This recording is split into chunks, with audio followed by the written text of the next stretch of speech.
நாங்குநேரியில ஒரு 9 பேரு மனுஷ பயலுகளா அவனுங்க இல்ல ரத்த வெறி பிடிச்சு அலைஞ்சுகிட்டு இருக்கிற மிருகங்களா?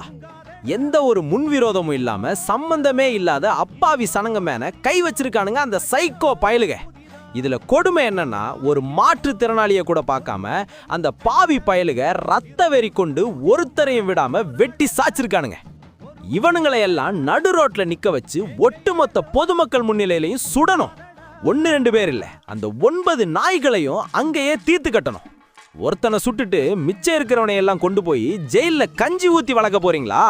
அவர் 2 மாசத்துல வெளியில வருவான், வந்து ஒரு தலைவன் ஆயிடுவான். அவனுக்கு கீழே இன்னொரு 9 பேரை உருவாக்குவான்.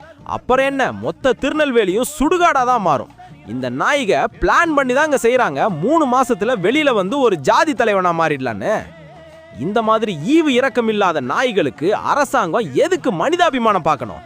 இவங்களை விட்டீங்கன்னா இந்த கும்பலை சேர்ந்த அடுத்த தலைமுறைக்கு இவங்க வழிகாட்டியாக எடுத்துக்காட்டாகவும் இருக்கும்.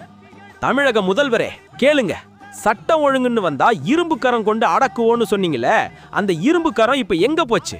ஒருவேளை துருப்பிடிச்சு போச்சா, இல்ல பழைய இரும்பு கடைக்கு ஏலம் போட்டுட்டீங்களா?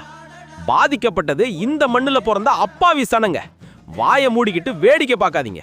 உடனடியா அந்த 9 பேரையும் ஒழிச்சு கட்டணும். இது சனங்களோட நீதி. இப்போதே நடவடிக்கை எடுங்க.